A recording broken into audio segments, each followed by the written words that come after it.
Matchbox. Here's Jo Coburn on BBC Two. The future of the state pension, Mickey Mouse degrees, and Prime Minister's questions. This is Politics Live.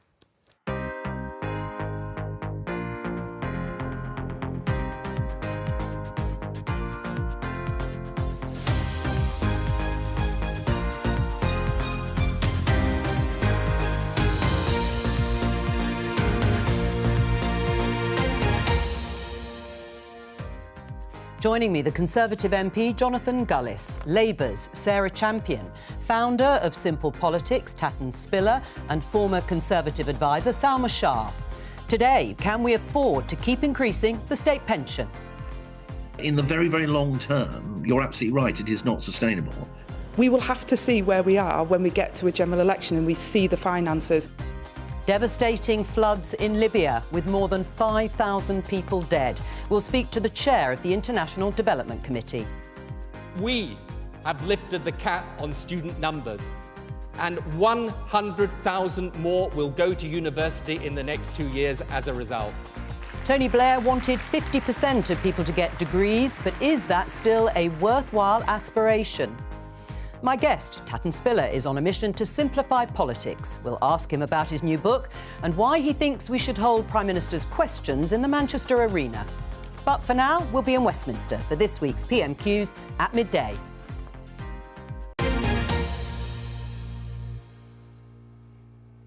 Let's start with the debate around the state pension. Show you a few headlines. The Daily Mail has Minister's threat to future of pensions triple lock.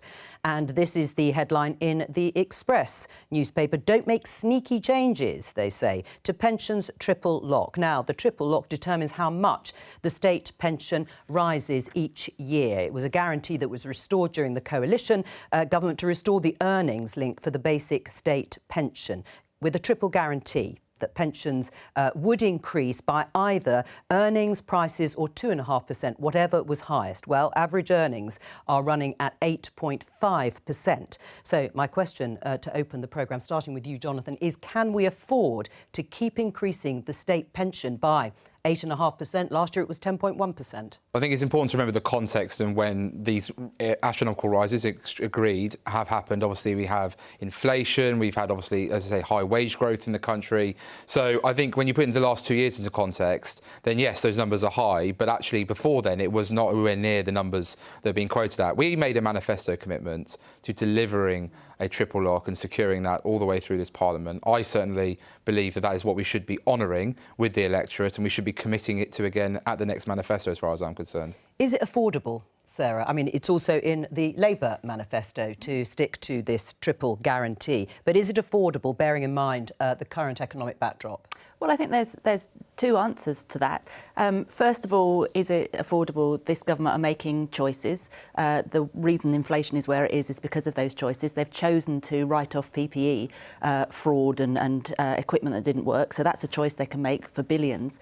This is a choice that is being taken away from pensioners who have paid in all of their lives, who are reliant on this money, and suddenly they're looking at the contract that they retired on being broken. And the cost of living crisis is very real, and we have to be supporting these people. It is our duty to support these people. So dallying around and putting out, I hope, just scare stories to see how it lands, it's having a real impact on people's mental health right now. Now, the scare stories Sarah is referring to, we'll get on to what the Department of Work and Pensions Secretary Mel Stride was referring to. He was looking into the future, but there is also talk about perhaps stripping out bonuses in order to make the calculation of average earnings, that increase slightly less than the 8.5%. But can we afford to keep increasing the state pension more broadly? Well, there is very little money around, and politicians love to use the phrase "for the birds." And this is all about birds, because you've got the albatross that Cameron shot because he was hungry for votes way back when, and it's hung around the government's neck since then. But it's also about chickens, because the Conservative Party and the Labour Party are playing a game of chicken as to who can back out, who will back out first. They're both trying to wait till the other one backs out, and so they can then take the moral high ground. But the problem is, pensioners are not worms. pensioners are not chicken feed. Pensioners need to be treated better than this, rather than, this sneaky, if we strip out the bonuses, then maybe we can get round it a little bit. Be honest, be clear, be open. And what's your view? Is it still affordable? I'm not a politician. I don't know the books. All right, well, let's perhaps move away from the birds analogy. But anyway, that did make it very clear. Politically, though, that is an interesting point raised by Tatton, which is this idea that Mel Stride, we heard him in the headlines, probably the first Secretary of State to even raise the prospect that the triple lock, this guarantee, wouldn't be sustainable in the very, very long term, he said. So this is not for now. And then we heard Angela Rayner there, the Deputy Leader of the Labour Party. She didn't want to recommit to the triple lock because the government might not. What do you make of the politics of it all? It's very sort of what you would expect. You know, pensioners vote, they're engaged, and nobody wants to offend this very important part of the electorate. So obviously they're going to be careful about what they say in terms of the triple lock. But if you go back to a much more fundamental point, why is the triple lock there in the first place? It was to avoid really terrible things like pensioner poverty. Pensioners don't have the ability to go out and earn any more. And it's now being sort of set against this idea of intergenerational unfairness. That's where we're couching it. You know, young people can't afford to get on the housing ladder. Some pensioners have wealth, and therefore there's this toxicity that's created in the debate. I don't think you should take away from pensioners in order to sort of satisfy, the idea that young people aren't on the housing ladder, therefore pensioners should suffer as a consequence. But it is a good point about what about working age people?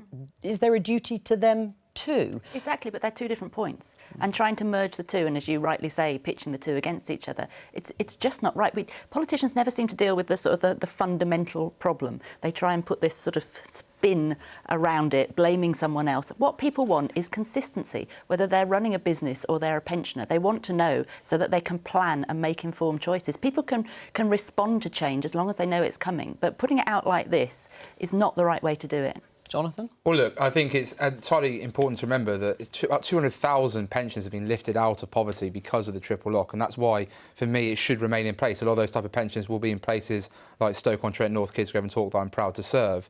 But I agree, you can't have this them versus us attitude. With young people, it's about how we can improve access to apprenticeships, how we can create more jobs in our economy, create growth, build enough homes so that you can bring down rents and also bring down house prices to get more people on the property ladder. And pensioners should be therefore looked at in an entirely separate way. And look, the government has done an extraordinary amount. Let's not forget that, I know Sarah mentioned about the PPE fraud, but 400 billion was spent during the pandemic, of which a large amount went on a furlough scheme that gave people 80% of their property. The government's one of the largest interventions on paying around half of people's energy bills throughout this energy price crisis as well. These are massive government interventions, certainly not ideologically conservative, but actually have gone a long way to protecting pensioners and younger people when it comes to dealing with the cost of living crisis. Do you think there is a point about intergenerational sort of vying against each other? 100%. I think this idea that they're two separate points isn't the case at all, because we have such limited money.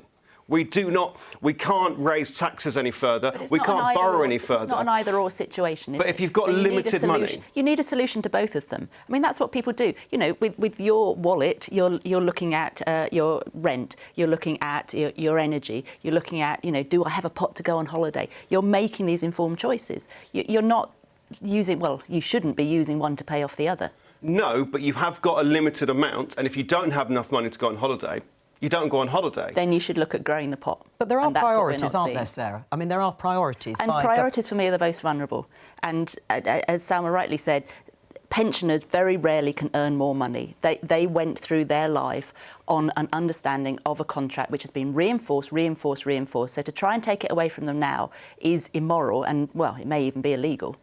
Let's have a look at this headline in the Daily Express. Red Wall Tory fury at billions being spent so students can do Mickey Mouse degrees. Certainly a grabby headline there. Earlier this year, the Prime Minister, Rishi Sunak, announced a crackdown on what he called rip-off university degrees. Some people call them Mickey Mouse, including, I think, our guest here, Jonathan Gullis, who's gone a step further because it's from a report from the New Conservative group, of which you are part, who believe young people are being increasingly ripped off by poor quality university courses. First of all, what is a Mickey Mouse degree? Well, actually, the report is really important about, and the headline doesn't necessarily give it away, is that we want to readdress the balance between higher education and further education. We want to have an economy like Germany, which 54% of young people go and do an apprenticeship, whereas it's only 10% in the United Kingdom. And we have a budget going on university student loans that's 3 times the size of the apprenticeship budget, which I simply think is unfair. But how are you going to get there? That's what I'm interested in. I'm very happy to tell you. Yeah, go on. The report's here, so I'm delighted to bring a copy with me, because obviously worked hard on that over the summer with Leah Nietzsche, my colleague for Grimsby. Look, what we want to do is have a strict criteria for which people are able to access a student loan. That means getting a grade 4, a C- in old money in English and maths, and achieving at GCSE. at GCSE, sorry, and then achieving EEE at A-level, which is the lowest pass mark you can achieve. That would affect currently around 2,790 students in the current university system. We estimate that some universities, for example, obviously are bringing people in under those requirements. They end up on courses where they have much higher dropout rates, and they end up in jobs which ultimately never actually, in the long term, get them the careers that they deserve. We want to make apprenticeships a much more attractive opportunity, that by backing businesses, by investing in further education, so there's an alternative option. But you want to put a barrier, you want to put a bar below which students couldn't access loans to go to university to pay for tuition Well, the fees. student loan is obviously backed by the taxpayer. If those people want to go out their own money, that's their decision. But I don't think the taxpayer should be propping up what is ultimately people who have not achieved the academics to go and do an academic subject. EEE at A-level is not something that I think is hard to achieve. Teachers, by the way, are judged, and I know this, I was a teacher for 8.5 years, are judged by the outcomes they achieve for their students. If you can't get a pass in English and maths and EEE at A-level, is university really the right option for you? So, all right, let Sarah respond. She's desperate to get in. I'm desperate to get in because this is really personal to me. I mean, literally to me, because I got a grade 3 at CSE Maths. I was told that I was stupid and that's why I got a grade 3. Actually, I had dyslexia and it wasn't diagnosed until I was 26. I also had, I think, a bad maths teacher. I went on to university. I was of the generation, and I'm a mythical creature in that because of my parents' income was so low, I got a full grant and there weren't tuition fees. So under your scheme, and I think I've done all right for myself. Others may judge I think you have. No? But it was really useful for me to go to university, and the skills that I got there, particularly the research skills, I use on a daily basis. And I would be denied that choice under your system. And I agree, apprenticeships are phenomenal, and I wish there were more. They need to be properly invested and properly regarded. And to be quite honest, you're right. People that go through apprenticeship schemes tend to come out without a loan and earning more money in a really good job. We should be celebrating that, but not at the expense of other people. You're taking choices away. So if I got really low grades, but I had rich parents, I could afford to go to university because I don't need the loan. That's not right. That's a 2-tier system. I mean, that's the true, 11 isn't it, plus Jonathan? plus. Oh, I think at the end of the day, we've got apprenticeships and degree apprenticeships, which are much more needed as well in this country if we're going to fill the skills gaps that we have up and down. Look, Stoke-on-Trent North is the 7th worst for kids going on to higher education. We're in the bottom 20% for kids getting a level 3-4 qualification. It will be further education and apprenticeships that gets those kids finally out of the generational poverty that they've been stuck in to get into the jobs that they rightfully deserve, because they're hard-working people who deserve an opportunity, and it's the apprenticeships. And look, I'm the co-chair of the APPG for apprenticeships. I have 2 apprentices myself, and I don't think I'm taking away, because already they're choosing with their feet. They're not going to university, but they're stuck in low-skilled, low-wage jobs, and I want to get them the skills and qualifications to get and we'll those come on to how jobs. you might do that. But going back to university and who should go, who can access the loans to pay for tuition fees, which the vast majority of students do. What do you make of Jonathan's proposals? Well, first of all, I like radical ideas. First, like our system is broken. We'll come to that later. Is it that radical? I mean, stopping 200,000 people going to university. No, I thought it was 2,000. 2,000. Excuse me. That's a gross. Well, over time, over 100 years, that'd be 200,000. Well, your maths. You've just passed your maths CSE, but yeah. Did you get CSE grade 3? It's quite a radical idea, and we need radical ideas to shake things up. So I like that. And it's discrimination. Sarah, it's not a radical idea. Well, discrimination is quite radical. Is it a word? Hang on, but I want to get personal.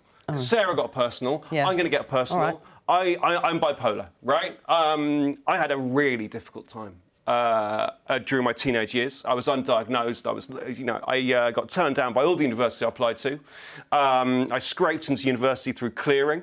and did okay there. And then did you pay tuition fees? I don't know how old you are. I paid like £3,000. Okay, so it was at the beginning. I got a student loan quite easily.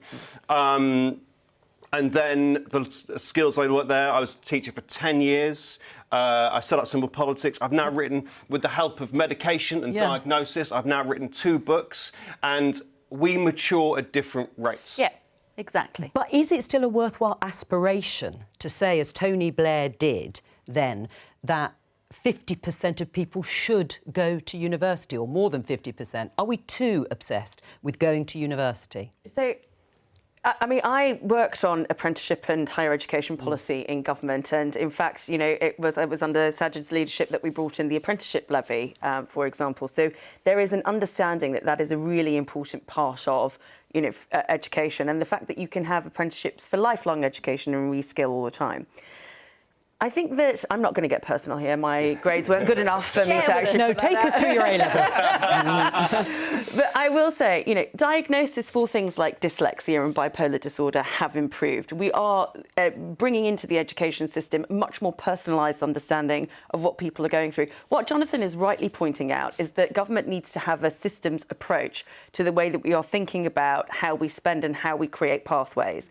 The only thing that I would say, and I agree with everything that you've said so far, Jonathan, about making sure that people have that ability to earn. I mean, learning for learning's sake is also good, but making sure that people have something that they can use in the job market is important from a government perspective. The thing that I dislike is the threshold and the ban. I think what would be much more helpful is thinking about how you might want to change the apprenticeship levy and thinking about pathways. I'll read the booklet. I promise. I'll read the booklet. How we reform the levy as well. And thinking about pathways of how you help people post-GCSE and post-education. That was one of the things that we found really difficult. But just to come back to the question, 50% as the aspiration at universities. I think university was the main educational ability or mechanism to get up and on, and I don't think that's true anymore. And so that 50%, that obsession that we had with going to university no longer needs to exist. Jo, if I can quickly as well, just because this is a really important point about that personal, how we help the most disadvantaged people. If you're in a household that receives child benefit with a child under the age of 19 and they go on to do A-levels, the child benefit remains in place. If they go and do an apprenticeship, the child benefit's removed from that household.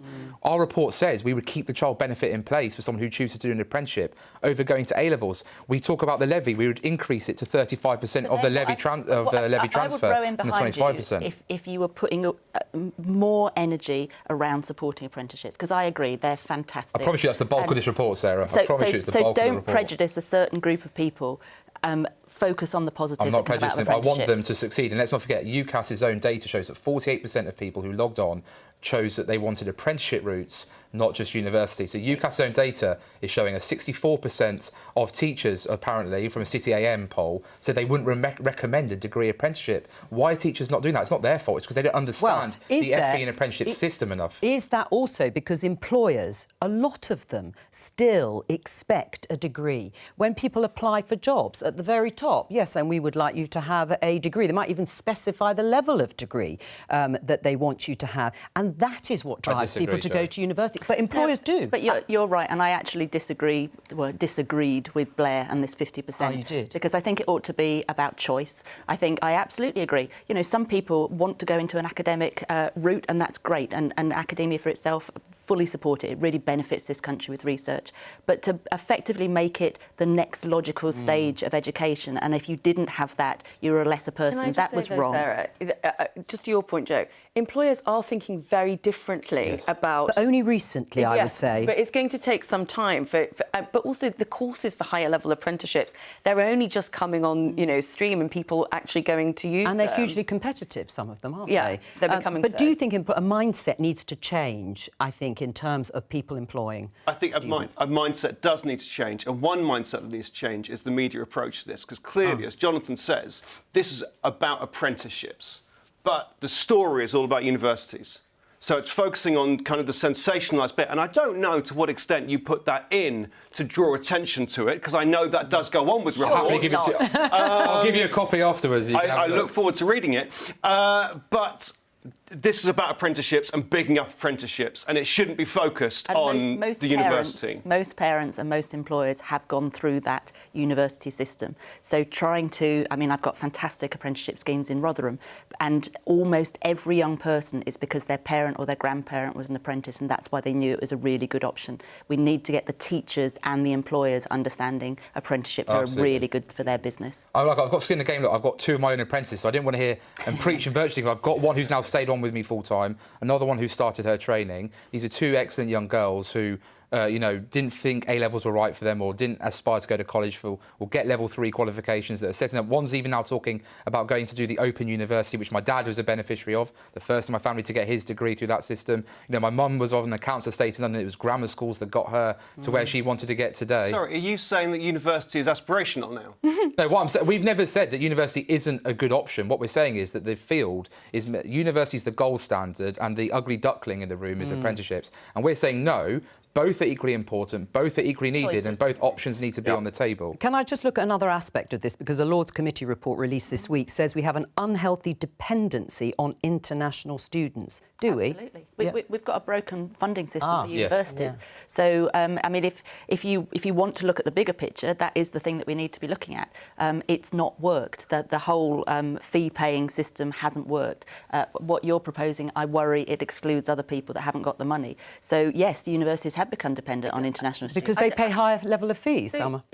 International students are a very, very important part of our university and always have been. And always have been. But it's increased dramatically. And it can increase because there's no cap on university places. This doesn't prejudice against domestic students. In fact, what it does is subsidise domestic students. It does. So I actually think that this is the language that's used about it sort of being dangerously high. I think it's completely wrong. And, you know, there are other aspects of this that are really important, much wider for government. And it's things like soft power. You know, the more people who come here, there are some amazing schemes for amazing students all across the world who come here, learn here, and have an affinity to this country. I don't think you can replace that or, you know, decide that international students aren't important for that reason alone. Sarah? And I don't know the outcome, but I know the government was looking at tinkering around with the ability for students from overseas to work here for 2 years afterwards, because that was a great opportunity to get some of the brightest people coming here, putting into our research centres. We need to be celebrating when people come here and utilising the skills. And absolutely, the world's international now. They'll be looking to a place that they had great education to invest their businesses in. Just very briefly, if the funding model is broken, what should it be replaced with?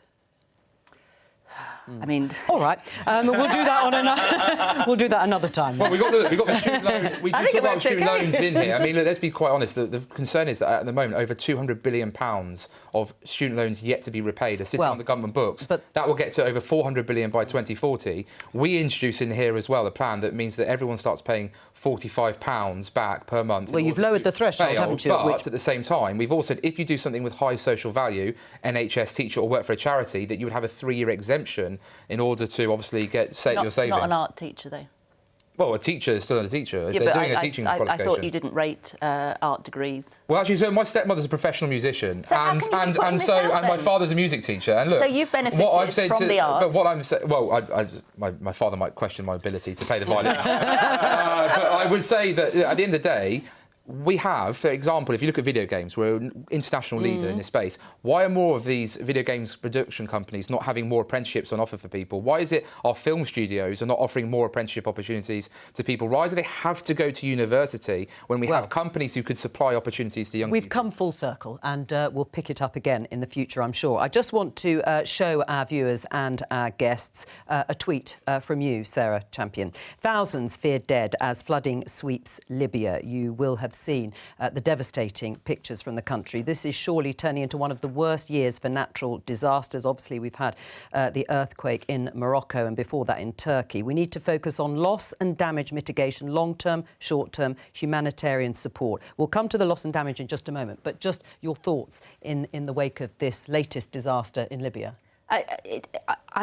I can't believe the scale of it. I can't believe the speed of it. And the best way to understand it is when you look at the before and after photos. I mean, literally, 2/3 of a town has disappeared. Because the dams are broken and the water has just flooded through. Extraordinary, and the speed of it. And then before that, the same storm was hitting Greece and the devastation that was there. Then you look at all of the flash fires that have been going on. You look at the floods in Pakistan. You look at the awful situation that's happening in Morocco.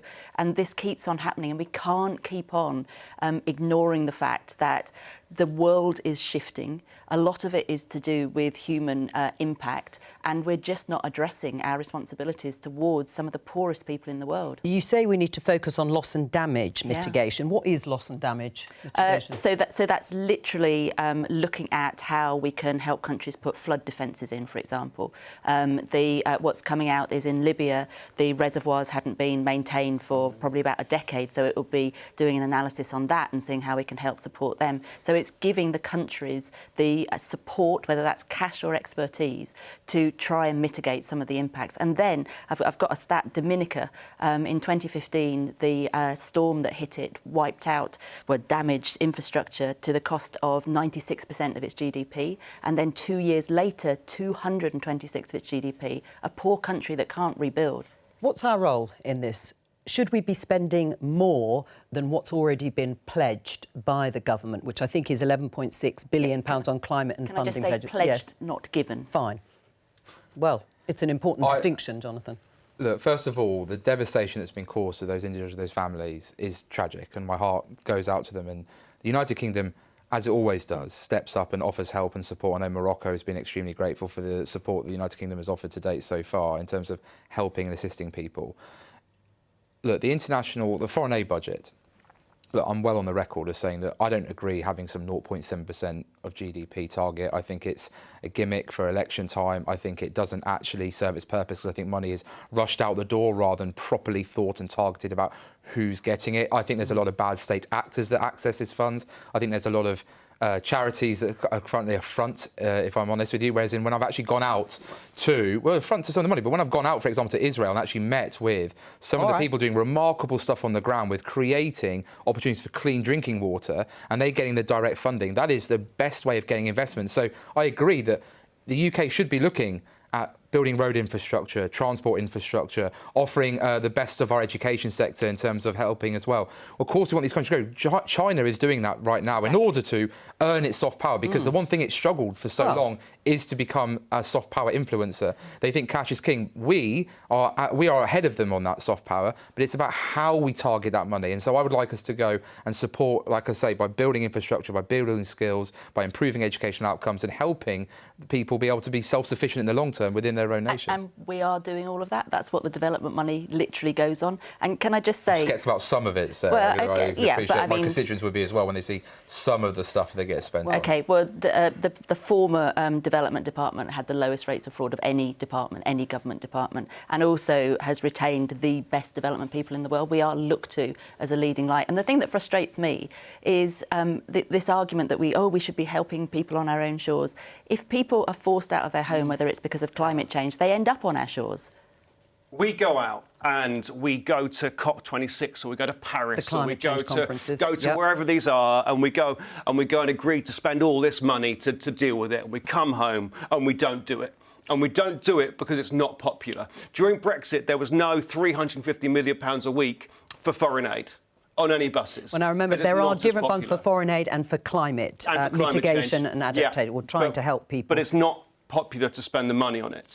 And what we need, and this is a very unpopular opinion, what we need is a referendum on this to give a clear mandate that will show politicians they have to spend the money, or maybe that we don't. Who are we as a country? A referendum on money spent on climate change policies, not on foreign aid. On reducing, on net zero. Well, what do you think about that?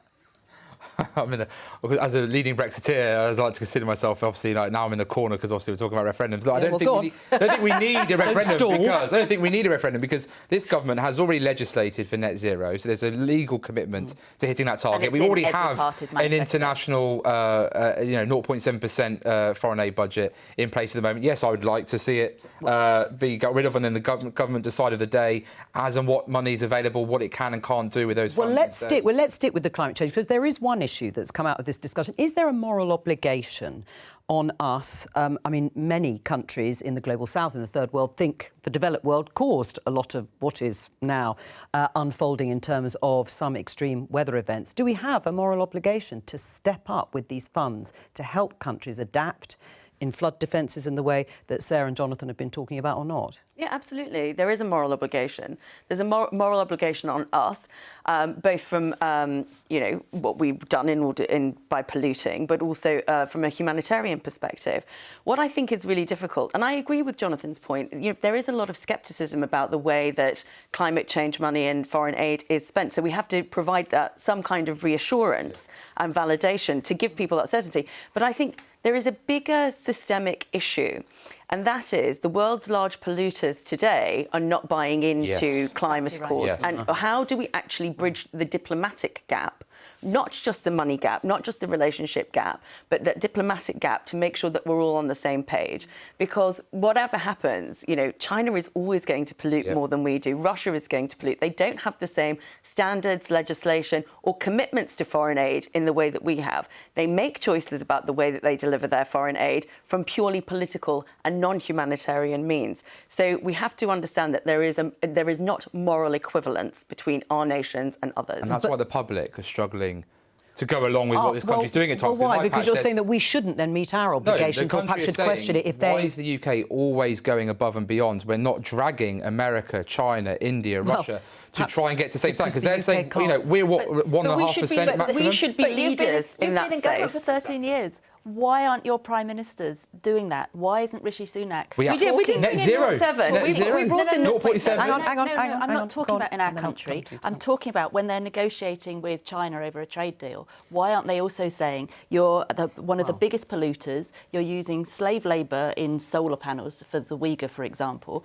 We want to have clean supply chains. We want to see emissions being cut, or we'll, put tariffs on or not import from you. There are lots of things that we could be doing to encourage, either financially or morally, the biggest polluters. Or we could build up our own manufacturing base in this country, our own energy security, which would actually stop the over-reliance on China and therefore make China more of an outlier. What would a Labour government do? What would you like to see them do in this position? I would like them to be supporting British steel, for example, supporting British manufacturing, making sure that when we do deals, we can guarantee that there are clean supply chains, because there's too much modern slavery at the moment, and also holding people's feet to the fire, literally, if they're one of the main polluters. And I don't, because otherwise, there is the argument, and I do support, we can do everything we can in our country, but we can't control the biggest polluters.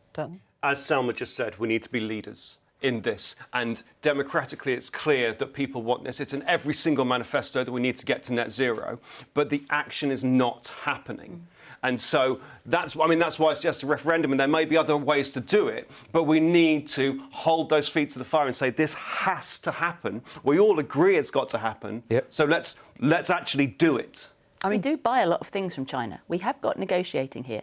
Well, no, we don't. It's debatable, I think. The only way that you hold other nations to account is by using your leverage. And so the most important thing from an international perspective, in my view, is that we're actually in these countries not just providing aid, but providing business opportunities, so that actually we are sending our high-tech manufacturing, our modular nuclear, our sustainability, solar panels and things like that, sustainability technology, to these nations where we can hold some leverage over China to force them into a position. Do you accept, Jonathan? We're arguing on the same point. Well, but do you think that there is also a risk, if enough funding isn't given to parts of the world that are really struggling with some of the impacts of climate change and extreme weather events, that migration, there'll be more movements of people across the world to safer parts of the globe? It's inevitable. That's what we're seeing already.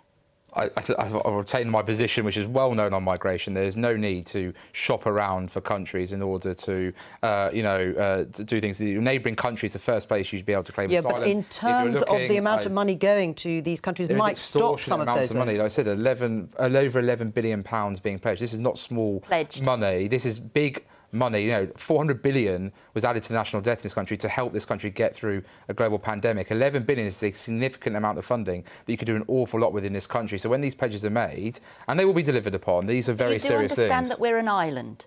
So with global sea rising, it is going to come onto our shores. So you can deny this is happening, but it is in our interest. But I'm not denying it, because the UK has. Look, we're responsible for, what, 1 to 1.5% of global emissions? Now, we can do everything we can do now, but unless China, India get their stuff together, then ultimately we're not going to get where we need to get to around the world. The 74 lowest income countries make up 10% of the emissions, but they're the most hit by climate change. Historically, we have had a lot of skin in this game, and we're going to suffer the consequences one way or the the other. So let's do the right... I don't feel comfortable. Are we linking to the Industrial Revolution here? Because the Industrial Revolution did bring a lot of people out of poverty. I think we shouldn't forget that. You know, it was important for this nation in order to get to where it's got to. It is having a direct impact on us, and it's the right thing to do. Can I just ask you, Sarah, about international development? As you're chair of the committee, should it be reinstated as a separate department in government, in cabinet, as it once was? I mean, I absolutely think it should, because internationally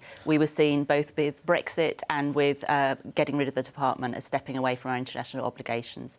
As Jonathan rightly said, the soft power it gave us got us a seat on every single country, because we were seen as doing the right thing. And what's happening with us stepping away from that is other countries who we might not align with are stepping in and filling that gap, and they're tending to do it with loans rather than with grants. Well, that's clear. Sarah would like that reinstated. Would you, Jonathan? More government departments just means more spending from government on civil servants, on buildings, on everything else that comes with it. Just give them I just think, like, I would like to see less government departments, to be perfectly frank, you know, in order to actually trim down the cabinet table to what it used to look like in the past. Which ones are you going to get rid of first? Oh, well, I would look at, for example... Actually, don't worry. Let's get on to your book, Tatton, because it is politics but better. I like to say that you love politics. Politics is wonderful, honourable and decent. But you then go on to describe politics in the UK as broken, kaput and on its knees. Why is it broken? It's broken because we don't make an effort to engage people. It's abusive, it's combative, it's kind of hidden away and feels murky. We hear all these stories about corruption. There's no trust. There's no... The reason politics is honourable is because politics is about making people's lives better. And we're looking at different ways to do that. And the way we're shaped at the moment, there's no scope for big ideas to come through, and we're fighting on the margins. Salma? Well, I'm a Conservative by nature as well, so I don't really like revolutionary big ideas. I like things to tick along in an nice conservatism can way. be radical. It can be radical. Look, and I get that. I mean, I from your two quotes, Jo, you know, I feel like that on any given day about politics. But I think it's much better than maybe even it was sort of 20 or 30 years ago. I think sometimes we forget that actually there are improvements. I think politicians are treated worse, and I think that's unfair. But there was something in your book, the idea of kind of having Prime Minister's questions in the Manchester Arena, that I quite liked, but I would actually hate to see implemented. One, because I don't think you'd fill the arena. I don't think enough people would be interested. Well, that might be true, yeah. And secondly, I don't like the idea of politics becoming a form of entertainment, which it increasingly has become. Well, let's discuss that distinction between engaging people and becoming a reality TV show. I mean, those are two extremes, but No one wants that. No one wants it to be a reality TV show. It's about talking to people about issues that matter. So if we go to the Manchester Arena, because at the moment, PMQs takes place on a Wednesday lunchtime. Yes. Imagine if Frank Warren, the boxing promoter, came out and said, Tyson Fury's next fight is going to be behind closed doors on a Wednesday lunchtime. Right, it's ludicrous. We're not allowing people to watch it. Right, first of all, is it broken? Is politics broken? I can see a dizzying array there of thoughts. I mean, there are just so many thoughts. So is it broken? No, because it's always been a closed shop, elitist, a club. If it's always been broken, it's still broken. It doesn't mean because it's always been a way. Sorry. But where I look at it is it's probably the best that we've got, but it needs refining. 35% of the world's population now is under a democracy. So the system that we know is changing very fast. So what I would like, so with PMQs, for example, I don't need it in Manchester Arena. I need a follow-up question. Because at the moment, he can bat it away. If I could ask a follow-up question and say, no, actually, Prime Minister, you haven't answered, or actually, what about my constituents, that would make it a lot better. Let's do both. Well, what do you think on both those? Manchester Arena as an example, and... First of all, and... actually on the engagement point, I think members of Parliament do an extraordinary amount of work. Look, over the summer, I literally did a town hall tour, very US style, but went round and said to people, I will be here and will take any question from the floor, invited the media along, and actually had the media hosting some of the... to make sure it was deemed to be completely, non-partisan audience. And did people come? And people, sadly, not enough. I had maybe 10 at one, 20 another 30, another 30 being the max. And I was disappointed. That was after sending out 1,000 letters saying, I'll be here. I do street surgeries where I say, I'll be in this street between 5 and 6:30 p.m. Well, Put this in the window and I'll knock on your door and you can ask me anything. Why do you think people didn't come? So all of that is asking people to come to you? No, because I'm going to them on the street. So I'm going to their street, to their door. So what I do is I walk about, but it does make you vulnerable, and it does make me nervous sometimes. That's what we need to get, this sort of balance between accessibility and safety. And also, let's not forget social media. Look, for politicians in particular, look, I'm more well known than I ever intended to be as an MP, and that's because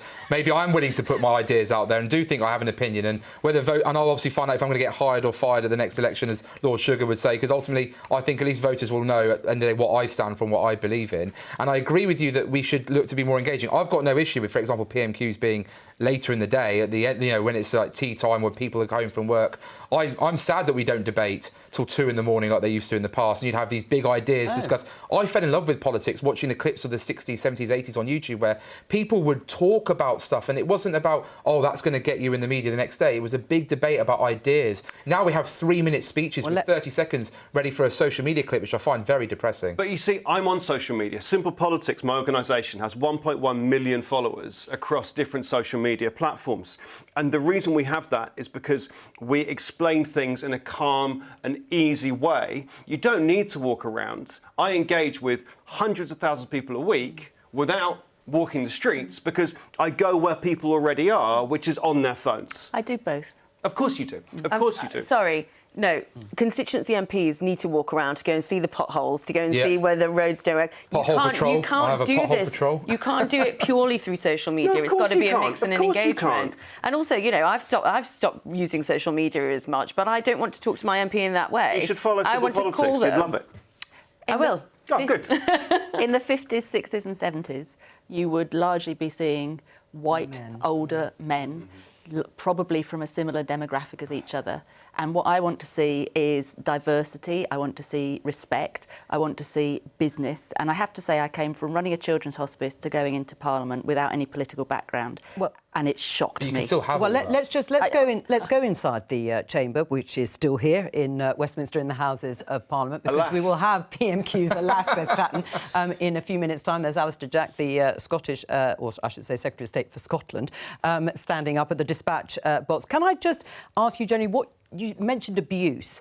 Are you calling for a sort of more collaborative style of politics? Because that is difficult in this system that we have. I think everything should be much more open. I'd love to see monthly meetings between Starmer and Sunak to see what they can agree on and come out and say, this is where we agree, this is where we don't agree, let's debate the areas we don't agree, but let's not... I mean, I hate it when Labour stand there and say, well, finally, they've adopted the Labour policy. It's like, well, just say, yes, we agree, this is great. But this is the problem with PMQs, because if they put the committees that we have to debate exactly like that on telly at a time people will watch, you'd see that most of it is proper debating and is collegiate. But because we have this set piece, people think that's what it is. It isn't. Well, we do, of course, see quite a lot of the hearings, don't we? And we can see then MPs from across the House challenging politicians. Westminster Hall's another great opportunity where you'll find a lot of debate and a lot of positive. And not enough people see it. Can I just say, I would just slightly challenge what you say about things not being open. There's a Parliament channel. You can watch at any time. You can come to the Commons. You can go to your MP surgery.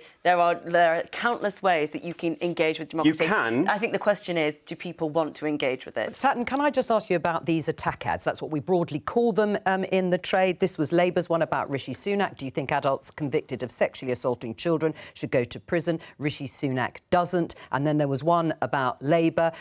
Rishi Sunak, in fact, saying this is what we're up against. The Labour Party, a subset of lawyers, criminal gangs. They're all on the same side, propping up a system of exploitation.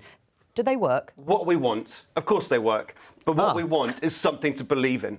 Because we can engage, and we don't want to because we're up against all this negativity. I want to know the country that each party wants to build. I want to hold on to some hope, and this book's all about hope.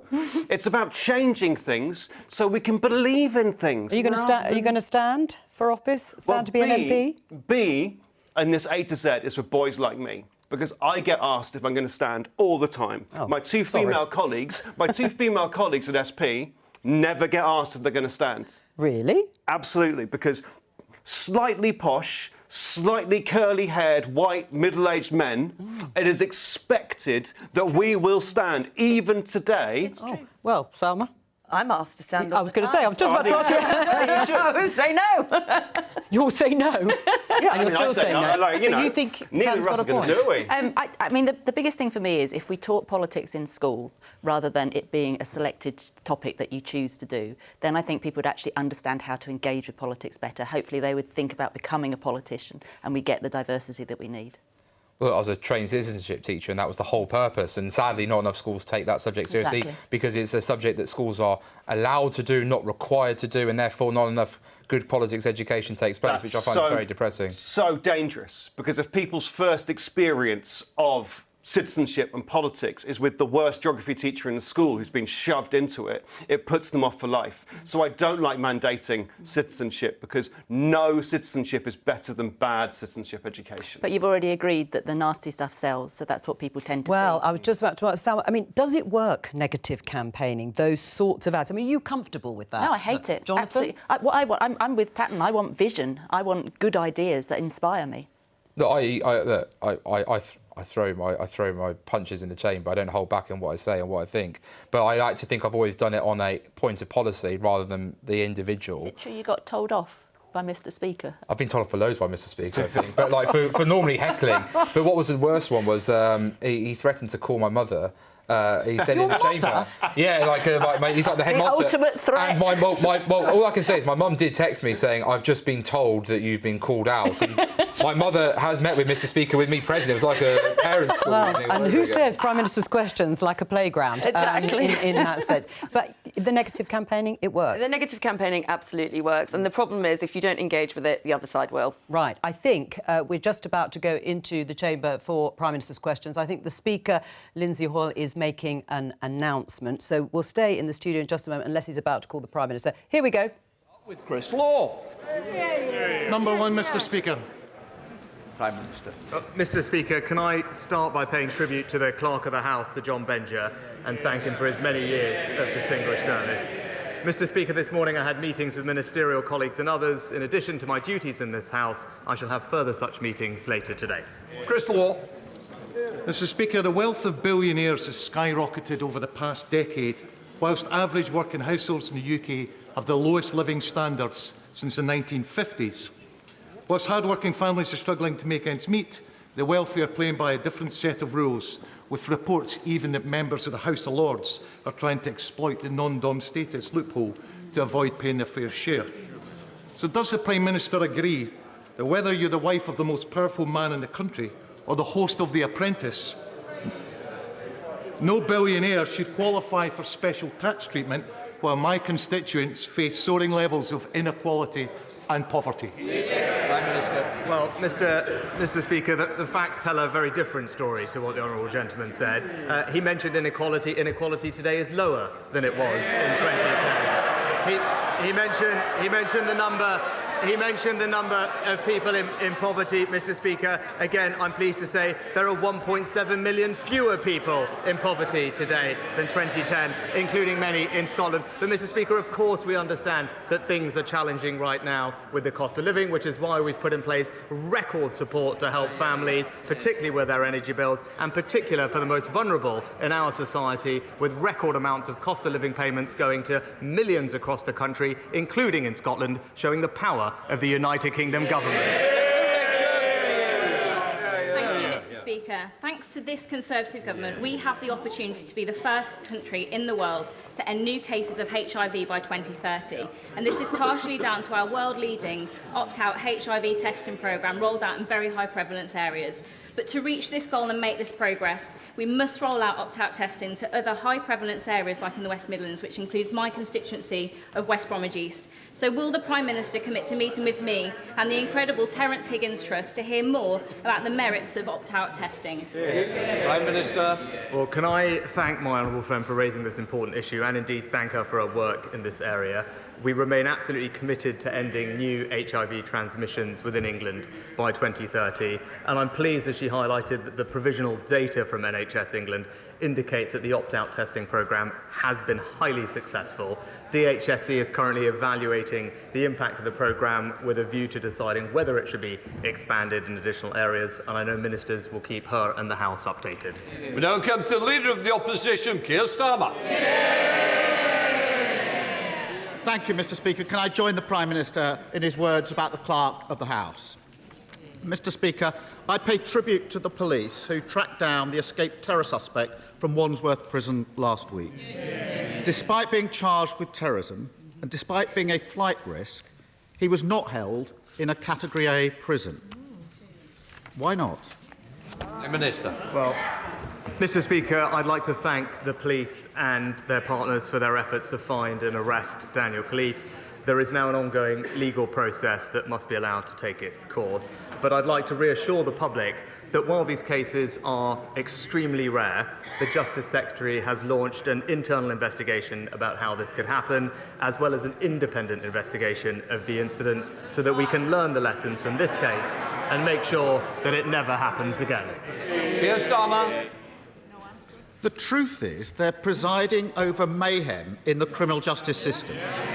Only a few short months ago, Zara Alina's family said ministers had, and this is their words, blood on their hands after probation failures that led to her murder. So it beggars belief that we're back here once again. The Chief Inspector of Prisons said conditions in Wandsworth are so bad it should be shut down. The Chancellor is telling anyone who'll listen that he raised concerns months ago. Probation, school buildings, now prisons. Why does the Prime Minister keep ignoring the warnings until it's too late? Prime Minister. Mr. Speaker, the honourable gentleman with his background should know better that because of the wide variety.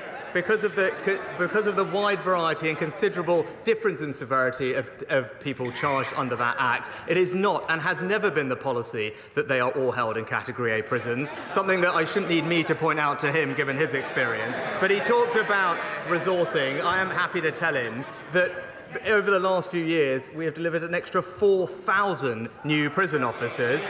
Staffing levels at Wandsworth in particular are up by 25% in the past 6 years. And because we're boosting prison pay, we're also improving retention and at the same time investing £100 million to improve prison security with new measures like X-ray body scanners. But if he wanted to have a truly honest debate about this, perhaps he'd acknowledge that prison escapes under the Labour government were almost 10 times higher than under the Conservative.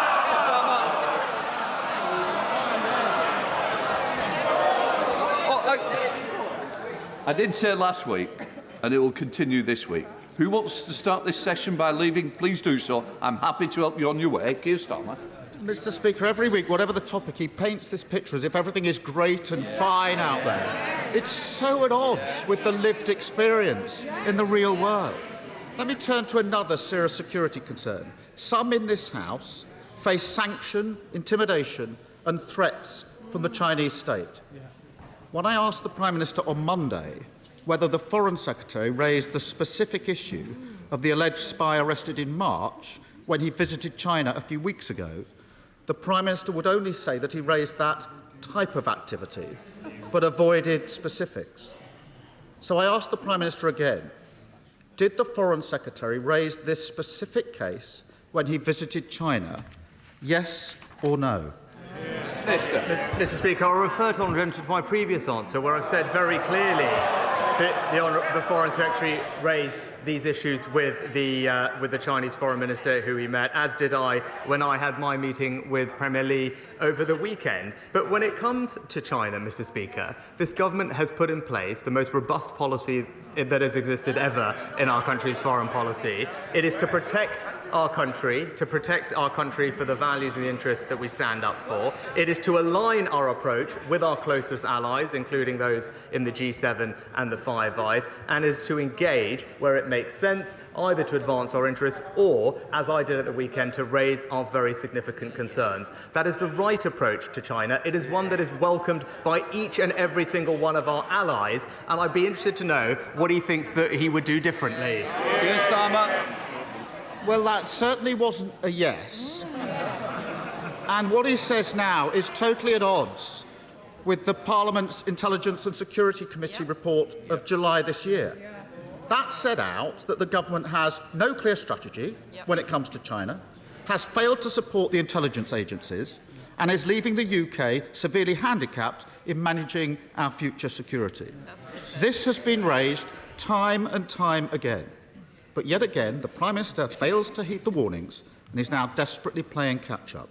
So will he finally commit to the full audit of UK-China relations, which so many in this House have so long demanded? Well, Mr. Speaker, as always, the Leader of the Opposition is just playing catch-up and hasn't caught up with the reality of what's actually happening. He talks about the ISC report. Again, if he actually went through it, he would realise that it related to a period of investigations which was in 2019 and 2020. Since then, Mr. Speaker, we have launched a whole new integrated review refresh of our China strategy.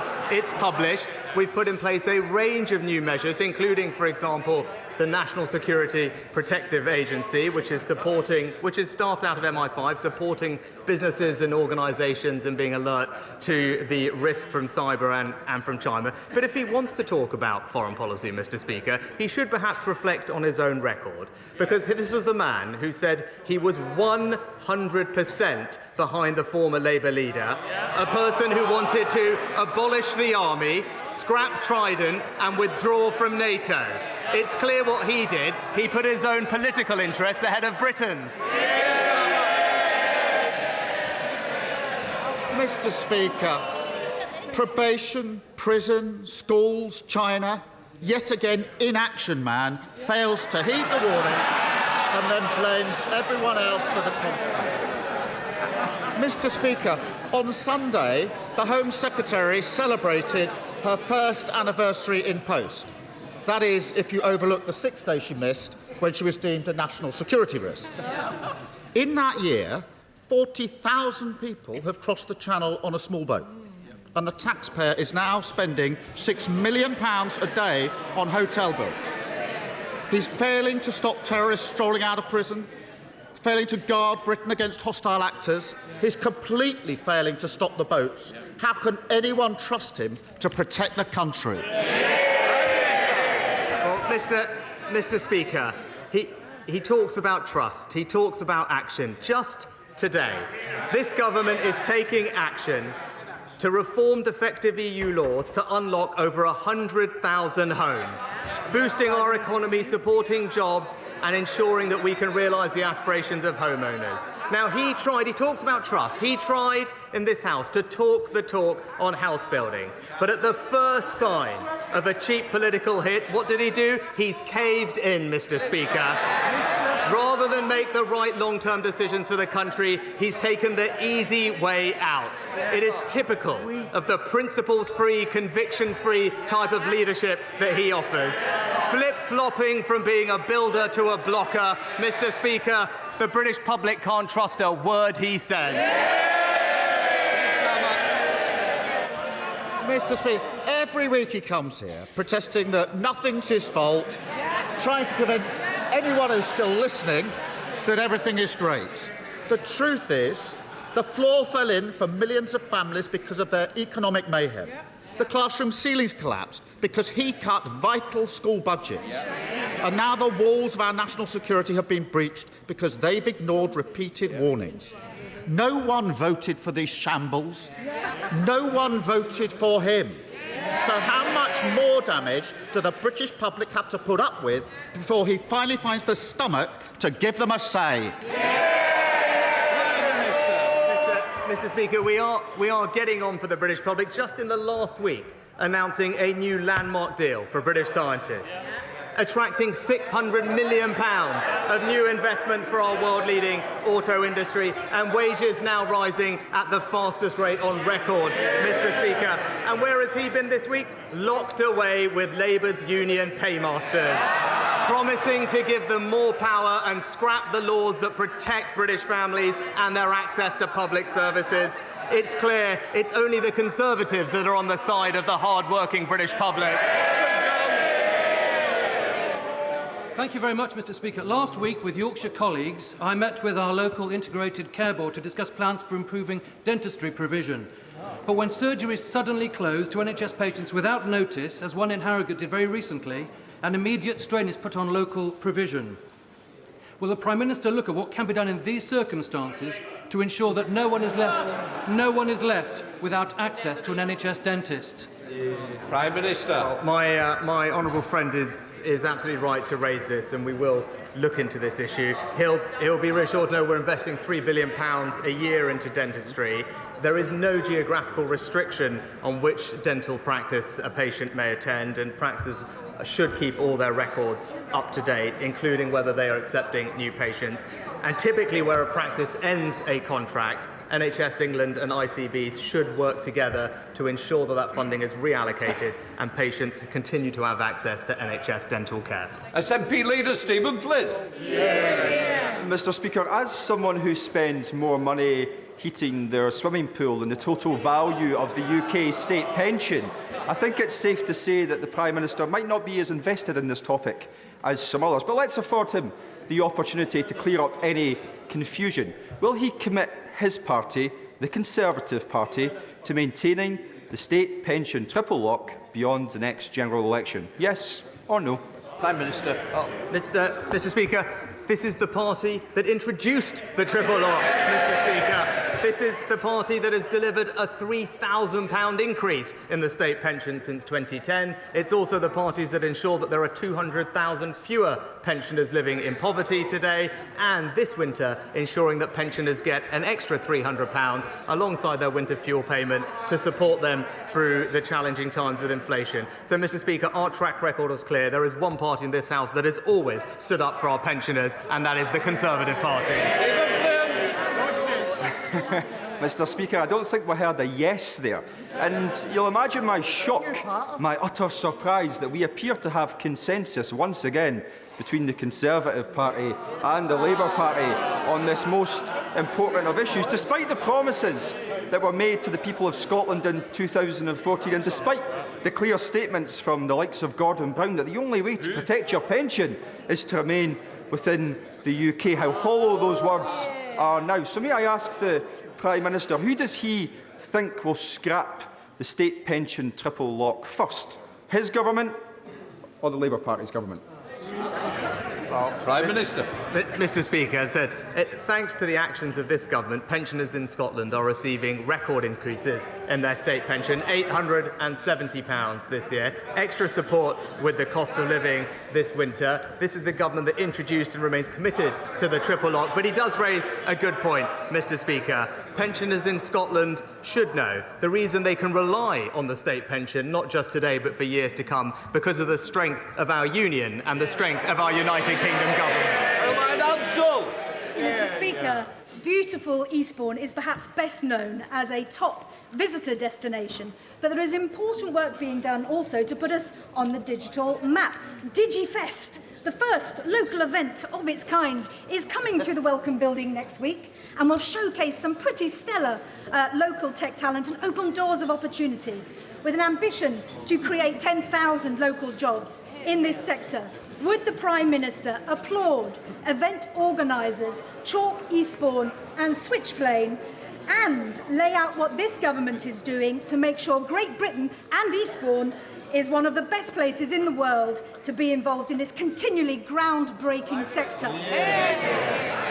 Mr. Speaker, the government has a mission to make the UK the most innovative economy in the world, and the growth of our tech industry is one of the key ways we'll achieve that. I'm delighted to join my honourable friend in thanking and paying tribute to Chalk Eastbourne for their terrific organisation of the DigiFest. This is a great example of how in local areas we can bring together people to create jobs and opportunity and ultimately drive the growth that our country wants to see.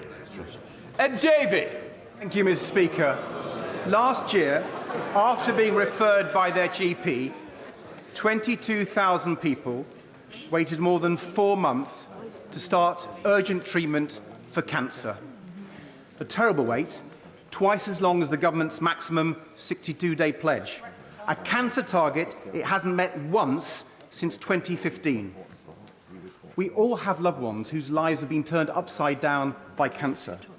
And we all know that every day counts. Waiting reduces the chances of survival. So will the Prime Minister tell people waiting anxiously to start their cancer treatment, when will this cancer target be met? Minister. Mr. Speaker, it's absolutely right that we do everything we can to speed up cancer diagnosis. The pandemic has had a significant impact on cancer recovery. He'll know that before the pandemic we had something like 200,000 cancer referrals a month, but during the pandemic it dropped to around 80,000, and now as those referrals come through, that's having an impact. But, Mr. Speaker, we're ensuring that there are hundreds more oncologists and radiologists working this year compared to last year. We're rolling out over 160 community diagnostic centres, because the honourable gentleman is right that early diagnosis is key, and that is why, Mr. Speaker, even though there is work to do, cancer treatment today is at record levels. So we are making progress, and the 62-day backlog is now falling. Recently, the NHS wrote to all trusts, streamlining our targets, clinically advised, and now all the focus is on meeting them as quickly as possible. Chris Green. Thank you, Mr. Speaker. In 2017, Bolton Custody Suite was closed by the Police and Crime Commissioner and the then Chief Constable because they had given up on arresting criminals. The new chief is delivering on the people's priorities so that emergency calls are answered promptly, crimes are investigated and arrests are made, which means the newly reopened custody suite is always full. Will my right honourable friend join me in thanking Greater Manchester Police? And does he think that this approach ought to catch on around the country? Prime Minister. Well, Mr. Speaker, I am delighted with the improvements that have been made in Greater Manchester Police, and indeed the Home Secretary just recently met with the Chief there. They have made significant improvements to answering 999 calls, for example, and have seen almost a 50% year-on-year increase in the number of charges recorded by the force. I very much welcome their focus on getting the basics on crime and antisocial behaviour right, and they are a model for police forces across the country. Ashley Dalton. Thank you. Thank you, Mr. Speaker. I thank the Prime Minister for his answer to the Honourable Member for Aberdeen South, but I'm still confused on this matter because just yesterday the Secretary of State for Work and Pensions said that the pensions triple lock is not sustainable. The Chancellor's economic advisers have suggested that it is time to review the policy, but Number 10, when questioned, have said they're committed to it. So, Mr. Speaker, which is it? Mr. Speaker, this government is committed to the triple lock. It was this government that introduced the triple lock. And she might want to have a word with her own deputy leader, who I don't think provided much clarity on the matter. And remember, Mr. Speaker, I think we all remember when it came to pensions, what we can remember is Gordon Brown's 75p a week increase. Thank you, Mr. Speaker. Week in, week out, as I meet businesses in my constituency of Meriden, I hear about how artificial intelligence is transforming the way we work in sectors like life sciences, the automotive sector and financial services. Does my right honourable friend agree that artificial intelligence will transform the way humanity will live in the 21st century? And through his upcoming Global AI Summit, will he ensure that appropriate guardrails are put in place to protect society as we become world leaders in this technology? Prime Minister. My honourable friend is right to highlight the incredible power of AI to transform not just businesses and our productivity, but also public services in areas like health and education, but we do need guardrails to allow us to make the most of the opportunities of AI and to address risks. Our regulatory approach sets out a responsible and proportionate approach to AI that balances risk and innovation, and I look forward to working with international partners about how we do this at a global level at our upcoming AI Safety Summit. Jo Coburn. Thank you, Mr. Speaker. Luton Airport is trying to massively expand its airport capacity from 18 million passengers per year to a whopping 32 million passengers per year. This will blight the lives of thousands of residents across Hertfordshire and Bedfordshire, and especially in North St Albans, who live under the flight path, but it will also fly in the face of the advice from the government's own climate advisers. It's been reported that the Prime Minister is getting ready to ignore his climate advisers. Is that true?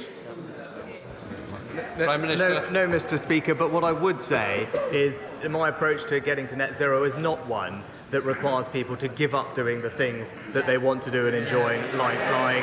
The right thing to be doing is, as we are, investing in new technologies and funding them, things like sustainable aviation fuel, because that's how we'll decarbonise aviation on the transition to net zero, not force people to give everything up.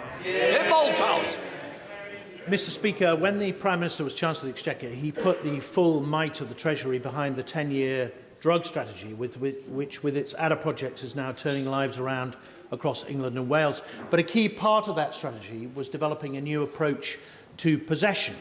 He will know from his own constituency that in towns like Andover, in mine, possession is of a huge concern, particularly to parents of young people who spend some time in the town centre. Now, the Home Office issued a white paper on this over a year ago. The consultation closed in October last year. So can I ask the Prime Minister to commit that in the forthcoming King's Speech we can see some legislation to finally deal with this pernicious problem? Prime Minister. Can I thank my right honourable friend for all of his work and attention on this area. It was good to work with him on Project ADA in particular. He's right to highlight that drugs destroy lives and families, hitting the most vulnerable in our society the hardest. The 10-year drug strategy, which he helped put in place, is ambitious and backed with a record £3 billion funding. As my right honourable friend highlighted, we have consulted on a new drug possession offences framework, and I can assure him that ministers will keep him and this House updated on future plans. Thank you, Mr. Speaker. In the last few hours, I've been contacted by the head teacher of St James's Church of England Primary School in Blackburn. The head teacher is desperately seeking help after a RAC survey conducted on the 7th of September was inconclusive. The urgent intrusive inspection that was supposed to follow has not been arranged by the Department of Education. The potentially affected part of the building has been closed off, with children crammed into a dining room learning on tables. Staff are unable to access facilities, and the whole school has been hugely inconvenienced. The head teacher has been unable to reach the Department of Education. Can implore the Prime Minister to get the Secretary of State to Education to investigate this urgently. Minister. Well, Mr. Speaker, of course, I'm sorry for the disruption at schools as we work hard to identify those affected. But what DfE is doing is fully funding the inspection process, ensuring that we are rapidly now inspecting and surveying all potentially affected schools, paying for that work, but also now with the increase of up to 80 dedicated caseworkers. St James's Primary School, like others, should have a dedicated point of contact to work through those issues. I'll ensure that the Secretary of State and the Department are in touch with the school and the Honourable Member on it for an update. Stephen Hammond. Thank you, Mr. Speaker. Personally, I know the stark impact of dementia and the effect it has on the families of our million citizens who live with it. It was my honour last week to sponsor Alzheimer's research here in the UK to highlight the recent progress on a new diagnostic test and new drugs that could be available as early as next January. I welcome dementia's inclusion in the government's major condition strategy. But would my right honourable friend ask his Secretary of State to convene a dementia medicines task force so that we can take advantage of this progress in research? And would he consider Alzheimer's Research's request for a dementia champion? Prime Minister. Mr. Speaker, can I start by thanking my honourable friend for his work in this important area.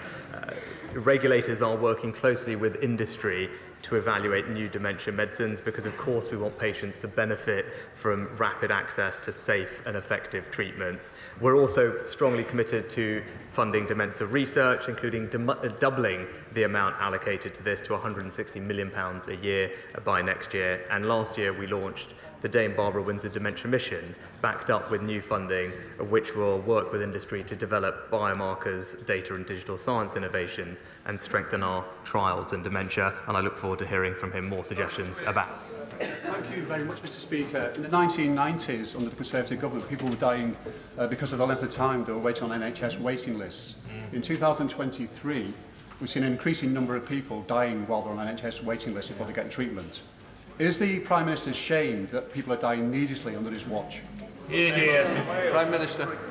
Well, Mr. Speaker, of course, the number on waiting lists has been impacted significantly by the pandemic, but that's why we've put record funding in place to help address it, including new innovations like surgical hubs, same-day emergency care, virtual wards, and such like. But I would gently point out to the honourable gentleman, in England, partly the reason that the waiting lists are not coming down as fast as we would like is because of strike action by doctors, something that is supported by him and his colleagues who have stood on the picket lines ensuring that patients cannot get access to care. It is also him and his party that are saying that they will repeal the laws that we have put in place that will guarantee patients safe access to medical treatment in the event of industrial action. So if he wants to make this issue emotional, he should say to people, why is it that he believes patients should be deprived of access to life-saving care because of industrial action, Mr.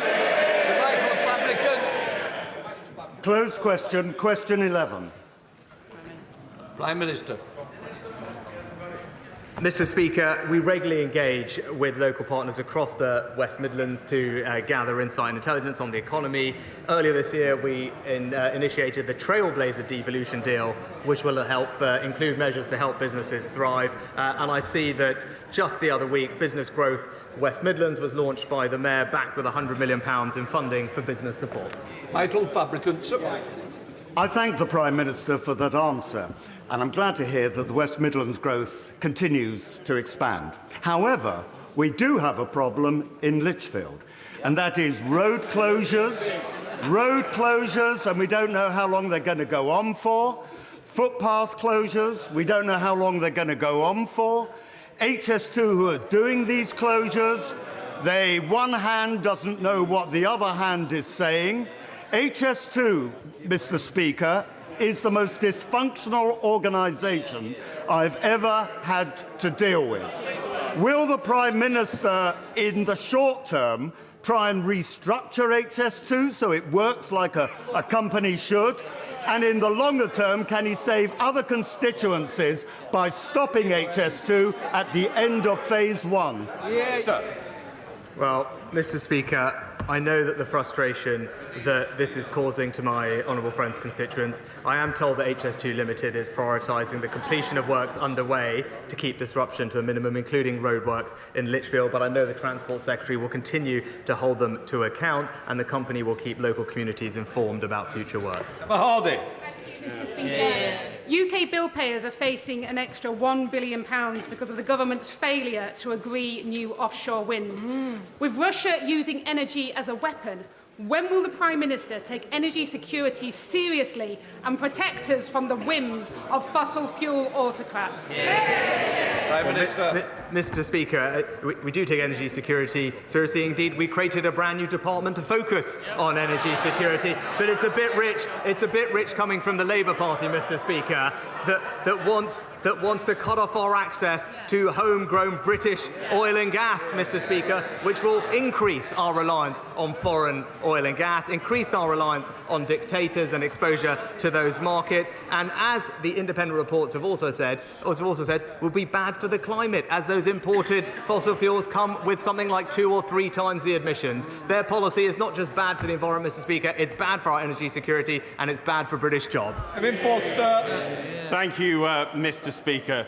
The collapse of a potential rescue deal for Wilko this week brings added urgency to the regeneration of our town centres and driving that forward. Would you agree to meet myself and the leader of Torbay Council to identify ways through government support and planning reform this can be accelerated? Well, Mr. Speaker, investment through both arms of our Towns Fund is part of how we will regenerate and unleash the potential of our town centres. I'm delighted to hear that that investment includes Torbay's £21.9 million town deal and indeed £13.5 million for Paynton via the Future High Streets Fund. But my honourable friend is right about ensuring that our planning system is friendly for small businesses, and that's what we're doing, making it much easier to convert unused shops into cafes, restaurants or indeed new homes, and it's an example of how we're helping our high streets adapt and thrive. Lawrence Session-Lerman. Mr. Speaker, the new Defence Secretary has been quoted as saying that there could be RAC present in military buildings. So can the Prime Minister today guarantee the safety of our military personnel and equipment, or is this yet another ticking time bomb that the government has failed to see coming? Prime Minister. Mr. Speaker, actually across the public sector, departments make sure that they follow the technical guidance with regard to RAC, identify and mitigate as required. And as you've seen with example in the NHS, we have moved hospitals affected into the new hospital programme. But also, more generally, this is the government that has invested record sums in defence, £24 billion at the last spending review, the single biggest uplift in defence spending since the end of the Cold War. Philip Davis. Thank you, Mr. Speaker. It's vitally important that we retain, recruit and protect our prison officers. So will the Prime Minister agree to stop any prisoner who assaults a prison officer from being released early from jail? This simple measure will be very popular with prison officers. It will be very popular with the public. And you never know, Mr. Speaker, it might even find favour with the parties opposite, who normally think that the only people who should be in prison are people who misgender people. Prime Minister. Well, Mr. Speaker, prisoners, my honourable friend is right, the prisoners who are violent towards people working and living in prisons will and should face the full consequences of their actions. I'm pleased that the recent Police Crime Sentencing in Courts Act actually increased the maximum penalty for up to 2 years imprisonment for those who assault emergency workers, and that includes prison officers. And the Ministry of Justice will continue to press for charges for more serious offences, such as ABH, where appropriate. Sarah Owen. Thank you, Mr. Speaker. At the weekend, 7 global economic powers came together, including India, the US and the EU, to agree a monumental trade agreement, but not the UK. Can the Prime Minister say if he chose not to sign up because he thought it was presumably a bad deal, or was the UK left out altogether because this Prime Minister has as weak a reputation on the world stage as he does at home? Mr. Speaker, I'm not sure if the honourable lady was here for the statement on Monday. I rather assume not. I think what she's describing wasn't a trade deal, so first of all she should get her facts right. And as I explained on Monday, there are lots of different ways that countries will participate in solving international issues. At the same conference that she mentioned, the same summit, we announced a record investment to the Green Climate Fund. It is the single biggest investment by this country to help with international climate finance, and it was warmly welcomed by countries at the summit who can see that the UK is taking a leadership role and helping countries adapt and mitigate the impacts of climate change. Brendan Clark-Smith. Thank you, Mr. Speaker. This week we were hit by the devastating news that all Wilko stores would be closing, meaning the loss of 12,500 jobs, and Bassett Law and Worksop are the home of Wilko's HQ and a distribution centre with 1,500 jobs set to go. But Wilko has been mismanaged for years, and in the last decade over 77 million has been paid out to shareholders, and recently the HQ was sold for 48 million before being leased back. So can the Prime Minister reassure my constituents and all those nationally affected by the demise of Wilko that he and the government will do everything in their power to help support people into jobs and make sure their redundancies and pensions are protected, and we will take whatever action is available to us to hold the ownership to account? Prime Minister. Well, Mr. Speaker, as my honourable friend knows, some of the topics that he raised will be commercial matters for the company, but I do know that this is a concerning time for workers at Wilko. My right honourable friend, the Business Secretary, is keeping close to developments, and we have already started supporting those who have been made redundant, and we stand ready to support others to the fullest of our abilities. Lillian Greenwood. The head of the Army, General Sir Patrick Sanders, has said the UK must forge an army capable of fighting alongside our allies and defeating Russia in battle. So why is the government still pushing ahead with further cuts of 10,000 troops to the British Army? Well, Mr. Speaker, again, I'd say to the honourable lady, this is the government that has put a record amount into our armed forces, £24 billion. We remain the second largest investor in our defence in NATO, and as we saw at the NATO summit, other countries look to us for leadership. How the armed forces allocate that record funding is a matter for chiefs to make sure that we have the capabilities we need to meet the threats of today. That is a decision that they will make, and we will back them. But no one can doubt our commitment to funding properly the armed forces and ensuring that we keep this country safe. We're going to leave Prime Minister's questions there. Let me introduce our guest for this part of Politics Live. For the Government, Victoria Atkins, Financial Secretary to the Treasury. For Labour, Emily Thornberry, Shadow Attorney General, and the BBC's political correspondent, Nick Eardley. Before I come to you, Nick, there is one important question that we need answering, which is, can you, Victoria, particularly in the Treasury, commit 100% to keeping and maintaining the pensions triple lock? Well, before I say that, can I wish everybody a happy Back British Farming Day? The reason I'm wearing this is to support our farmers, and I have one of the most agricultural constituencies in the country, so I'm very keen to celebrate them. In relation to the triple lock, we've seen over the last day or so that the Secretary of State for Work and Pensions has said that there is a process for this. I'm not permitted to preempt that, but importantly, of course, it was a Conservative government who introduced the triple lock. Sure, but we've lifted 200,000. Yeah, and we heard Rishi Sunak say that, but I need you to either say one way or the other, are you committed or not to maintaining the triple lock? And that is the guarantee, yes, that was introduced by the coalition government to maintain state pensions at whatever is the highest, 2.5% prices or earnings. So we are committed to the triple lock. That's why we introduced it in 2010. We have seen over the last decade, 13 years, very significant increases in pensions paid to our poorest in society, and of course the work that we have done over the recent winter to support the elderly and very vulnerable people through the cost of living pressures we're all facing. But as I say, I cannot preempt the process that every Secretary of State must go through at this stage in order to look at both benefits and the state pension. Oh, right, but that sounds like you're not committed to it, because it's a commitment that happens every year that is how the state pension is calculated. It rises by one of those three options, whichever is the highest. Are you saying that going into the next election, you will not be able to sit here today and say, we're committed to that? Well, again, being completely fair, as we know that these shows are a snapshot in what can be a very complex political process. The Secretary of State for Work and Pensions must always look at the figures and facts in front of them at the time. Okay. I'm not permitted to preempt that process, but what I can say, it was a Conservative government that introduced the triple lock. We have seen thousands of pounds added, thank goodness, to the state pension for people. All right. And we are absolutely committed to it. But you can't make that firm commitment here today looking ahead. Let's see if Emily Thornberry can for Labour. Is Labour committed to that triple lock, that triple guarantee in how the state pension is increased? Yeah, I mean, we've always supported the triple lock, and there's always been cross-party agreement on this. And we know what's going on here, don't we? We know that, well, what's going on is that Jeremy Hunt's under pressure to deliver tax cuts. And so, you know... they're unlikely. But they, you know, that's what they're hoping they're going to be able to get, you know, in the run-up to the next election. And then the question is, how's that going to be paid for?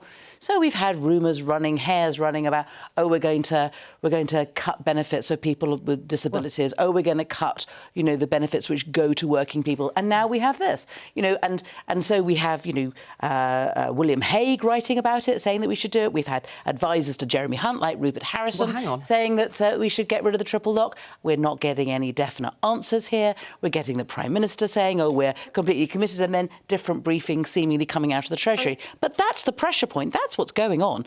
And it has always been baked into our economy, the triple lock. So, when the OBR looks at our economy and looks to see what spending, we've always said, oh, well, we have this line, which is the triple lock. So if that gets changed, it'll be a major change. All right. It will be a major change. But at the moment, the Labour Party is committed to the triple lock as it stands, because Angela Rayner, the Deputy Leader of the Labour Party, refused to commit to it for the reasons that you have set out. But you are, as we sit here today, committed to going into the next election next year with that triple lock in place. So let's say, right, the Conservatives do change the triple lock. So let's say they fundamentally change our economy and they spend it on something else. I can't sit here now and say to you, I can't. I can't sit here and say to you, oh, well, behind this sofa we'll find, X billion pounds worth of money. What we'll do at the next general election is we will set it out in our manifesto and we will do an analysis of things as they stand then. But as I say, there has always been cross-party consensus on the triple lock. And if the Conservatives are about to change it, they're the government, they should come out and make it clear. Are you about to change it? Well, as I've said before, this is a very complex process that the Secretary of State will go through. I cannot, as a government minister, preempt that process, but I just point back to the fact it was the Conservatives that introduced this, and we have lifted, thank goodness, so many pensioners out of It's not a complex process, though, Victoria. It may be a complicated decision, but it's not a complicated process. We know what the process is, and Emily is right. There's been a consensus on this triple lock. Are you about to change that? Are you dropping that commitment? As I say, I cannot preempt what the decision that the Secretary of State may take. I certainly can't do it, you'll forgive me, on a television programme, because any important announcement like this is usually made through the House, as you know, in front of parliamentarians. But I just reiterate the support we have given as a government over the last 13 years to pensioners and to the most vulnerable in society. And actually, one of the balancing acts that we in the Treasury are looking at on a daily basis is what we can do to halve inflation, as is the Prime Minister's commitment, because that's how we help everyone in society, but particularly the poorest. And we are on, we're doing very well as a country in that downward trajectory. I do think it's irresponsible, for them to let these hares run, because it genuinely frightens people. There's nothing that pensioners can do to increase their income. And if you are suffering from a disability, there's nothing you can do about it. I had someone at my surgery on Saturday asking me, are they really taking my benefits away? People who are working at the moment who rely on the top-ups keep hearing these rumours from government. This is not any way to run a country. Well, I hope that you pointed to the extra help we have given both people on means-tested benefits, but also the most vulnerable in society over the cost of living crisis, because it's really important that we as MPs give our constituents that information. Well, Nick, listening to both Victoria Atkins and Emily Thornberry, it's not going to be very reassuring for pensioners because there is a lack of certainty.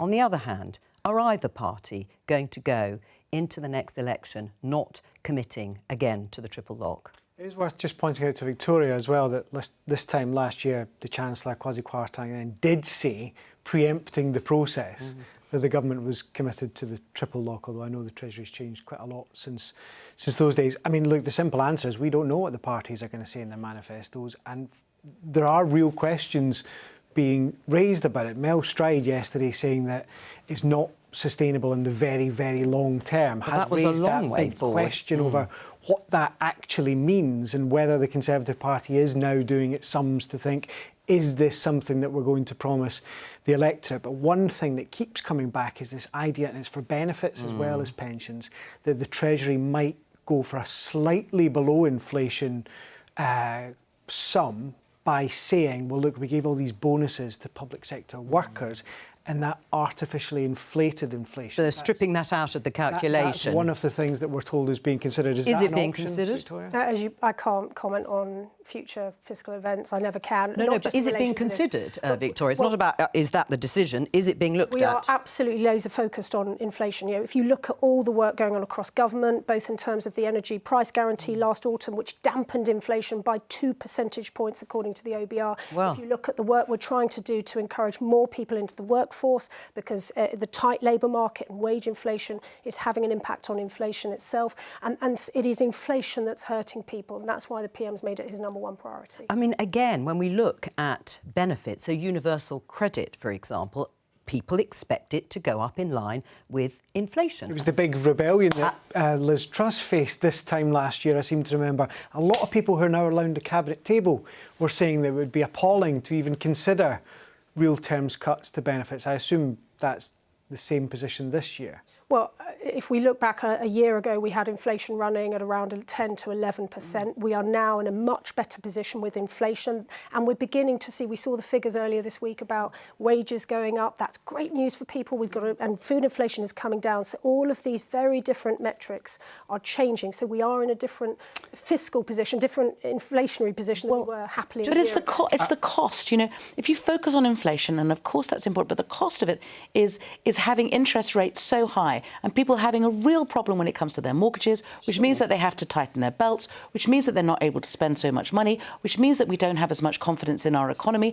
What we need to be doing is we need to be going for growth, and that's what we need to be doing. And frankly, we are bumping along the bottom, and that is what our problem is. Well, both the government and the Labour Party are committed to growth. How you get there is a slightly different matter. But just on the... Well, at least we have a plan. I mean, frankly, at least we have a plan for growth. You know, part of the problem is we have no confidence, we have high inflation, and we have a government with no plan when it comes to growth. And frankly, it is quite clear that they don't. You won't also recommit to the triple lock if you think the government isn't going to.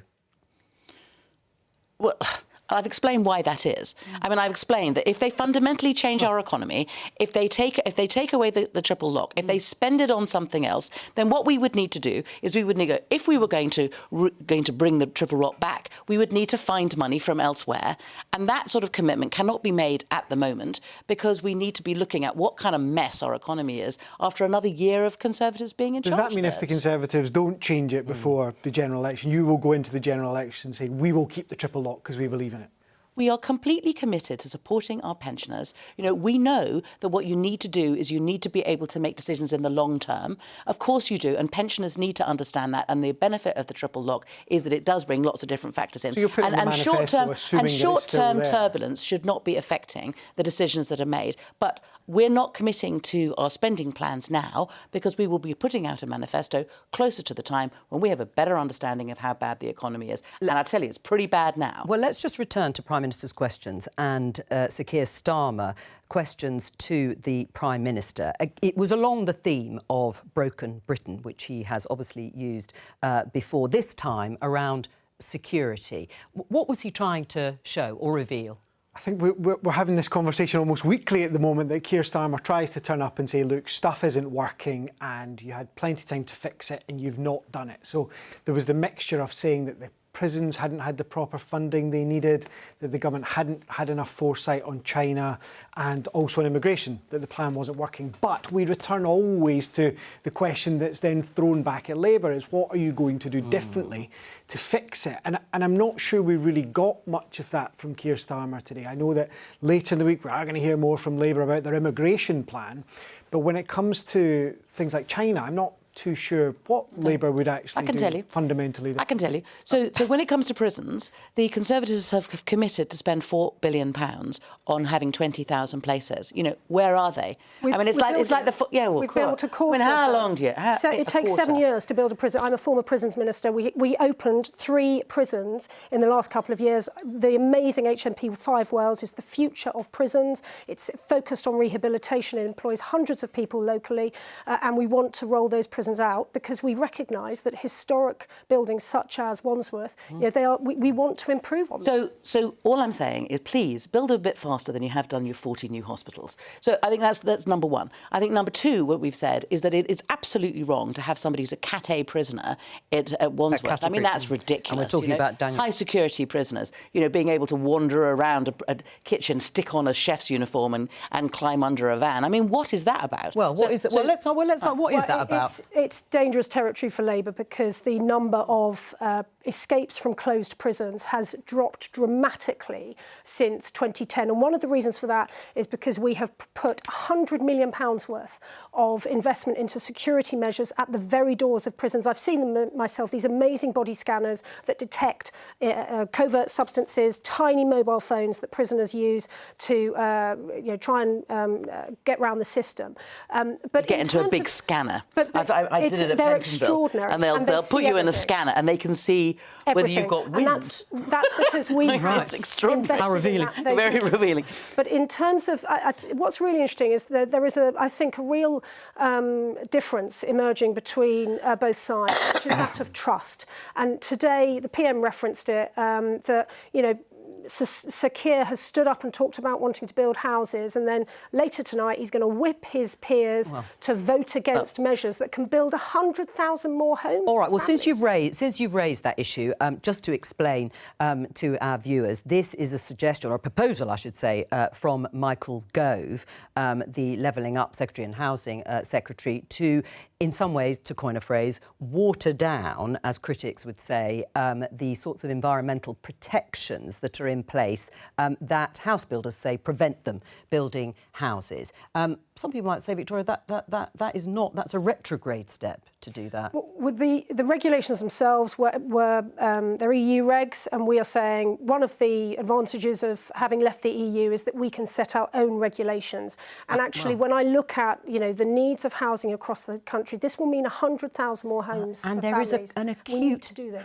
There's an acute housing crisis, and I really think that it is absolutely pushing the bounds of credibility for this government to say, if only we'd been allowed to pollute the rivers a bit more, we wouldn't have a housing crisis. I mean, clearly those things are not connected. What we need to do, of course, is we need to build more homes, but we need to look after the environment too. But, we do need to be building them more homes. And what they've done is they got rid of their targets when it came to building homes because of pressure from backbenchers. Nick, can you just explain a little bit of the background of this, but also what's going to happen later on this evening? Because the government may lose on this particular issue. The government may lose it, and the way the Parliament works, if they lose, it's done for, the next Parliament. They'd have to bring it back in a new piece of legislation just because it started in the law, or because it's coming in the laws, they can't then bring it back in the Commons. But I think that the broader politics of this is that this is an issue that has whipped up a lot of anger in local communities. The idea of sewage and waters or a relaxation. Well, postbags are full of it, I think. Well, it's not as though the rivers aren't filthy already. It's become hugely politically sensitive.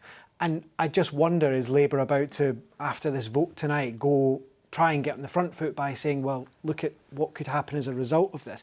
It is tricky, though, because how many times have we sat here and talked about house building and the trade-offs that are required to get houses built? Labour have said for a while that they back more house building, but this seems to be one of the few things that the government's actually come up with that would allow it to happen, and now you're saying no.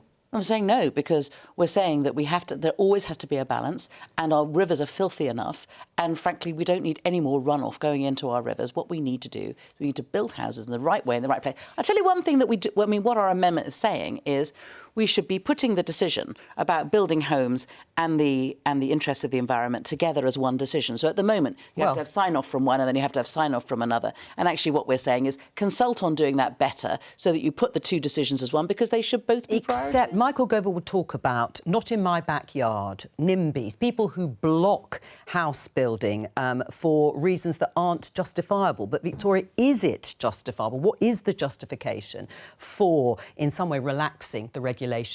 The great frustration of these, as I say, these are historic EU regulations. The great doesn't mean they're not good. Is that these are in Europe that have enough applications that have been approved by local councils. So the local community has said, yes, council said we want this application, and then it gets stopped or mired in these nutrient neutrality rules, and that's why we're just trying to help 100,000 families. All right, just because we've only got a few minutes left. Nick, you referred to the question about what Labour would do differently, what a Labour government would do differently. Let me just show you this headline, Emily and Victoria in the Daily Telegraph. Stopping Channel migrants not possible without Rwanda-style scheme. Efforts to deter people arriving in small boats doomed to fail without some sort of deportation threat, say law enforcement sources. Now, this is just ahead of Keir Starmer's visit. In fact, I think he's going today to The Hague to talk to speak to Europol, and this is the National Crime Agency, saying that actually a Rwanda-style scheme is necessary.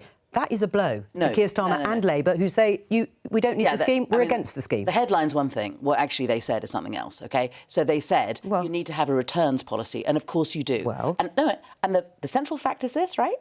And the rest of it is noise.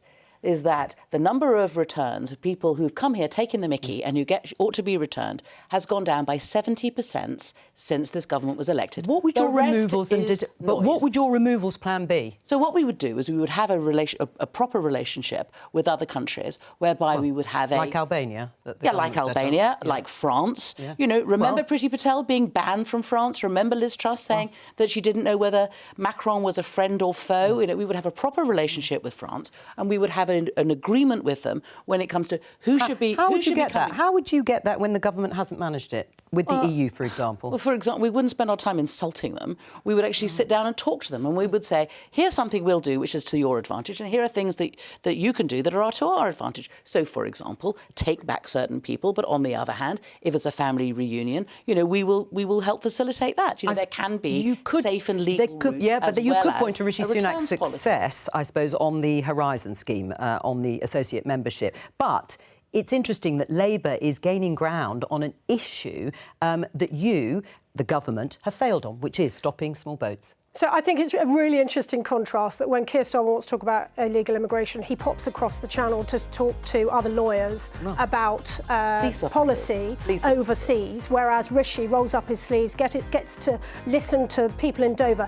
But we have had 20% fewer boats crossings than this time last year. Notice the weather? And that's all we have time for. But I'll let them discuss it anyway after the programme. I'll be back tomorrow. Bye-bye.